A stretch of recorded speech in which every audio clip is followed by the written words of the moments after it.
Hi, it's day 13 of the hashtag Boccia at Home coaching series, and today we're going to talk about creating space and particularly about the scoring circle. So I'm Sandra King from Boccia England. I hope you're all doing well. We've all been in lockdown for a while. My hair's getting longer, I suspect yours is too. Here's something that you might be wanting to think about in the tactical area of what we're doing for Boccia. So very simply, in the black here, I've shown that's the jack ball. And next to the jack ball, I'm really sorry, but I don't have any red pens. So I'm afraid we've got green. We're playing green against blue today, so please don't be confused by that. So here we have the very lovely green ball that I've played. And here's my opponent's ball over here, the blue ball. And at the moment, as the green player, I'd be sitting very happy because that blue ball means I've got a really big scoring circle. So if we imagine the distance that the jack is, or the blue ball is away from the jack, and we run that all the way round, you can see the scoring circle is really, really big. And that means I've got loads of room to get lots more of my green balls in. But of course there's a problem, isn't there? Because it's not my turn, it's my opponent's turn. So if they play this ball next, oh, wrong one.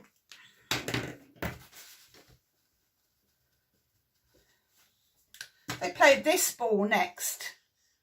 My scoring circle has just become a lot shorter. Now it's only that distance away, so the circle is much, much smaller. And that means that I've got less space to score with my green balls. But as the blue keeps having a turn, I think that's not quite closer, so the scoring circle is always going to stay at whichever ball is the closest. So I'm quite happy at the moment. They've played 4 balls. I've still got quite a nice scoring circle. Here comes number 5. And it's come right in there.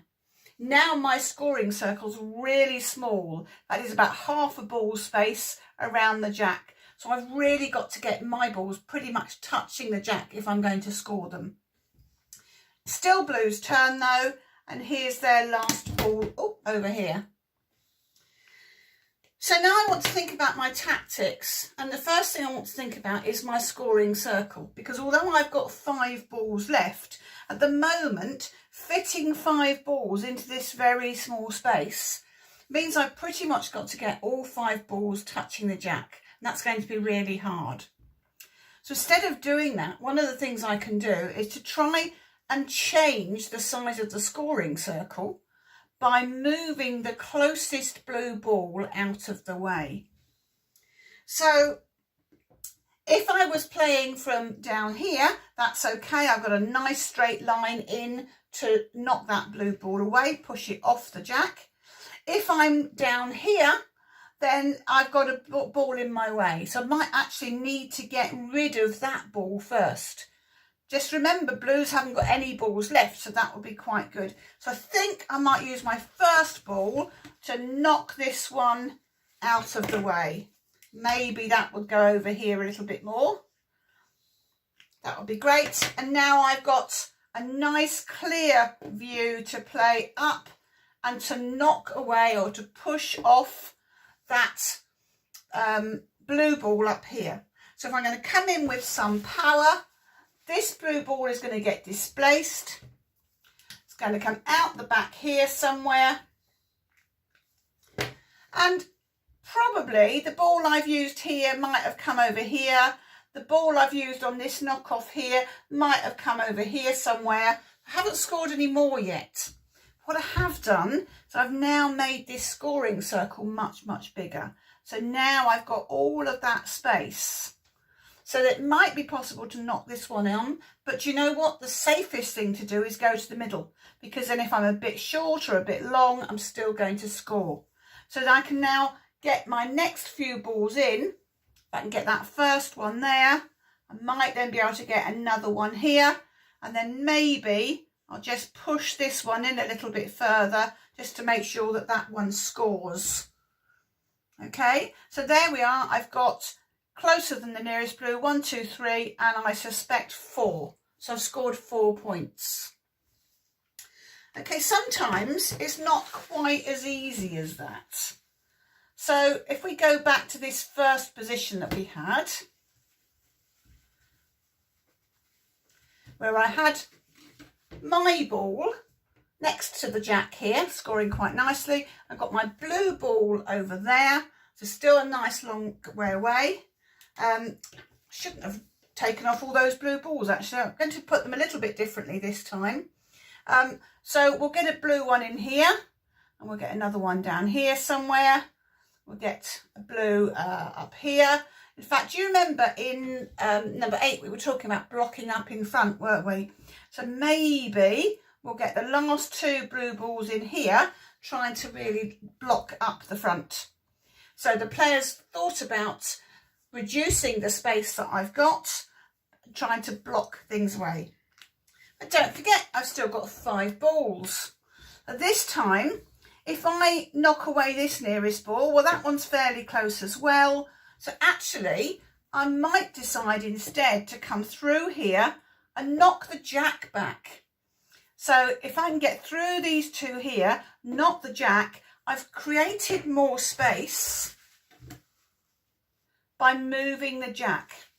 Remember, the scoring zone is always the distance between the jack and the nearest blue ball. So my scoring circle here now is this kind of size.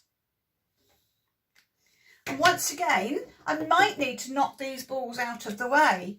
I might need to push them this way and that way to create a bit more space.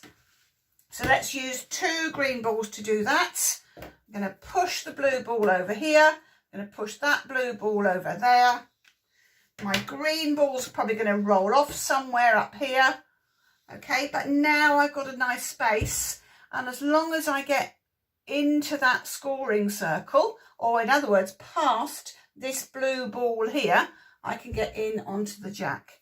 So I should now have a nice line to come through here with my last 3 balls. They don't have to be close. They only have to be closer than the nearest blue. Okay? So what I'd like you to try and do is to take this, put your bocce balls on a table. So you're not going to have to play them. And what I want you to try and do with somebody else is to work out the order that you play things in. So imagine, to start with, that your opponent has played all their balls and you've only played 1, and work out how you can score the most.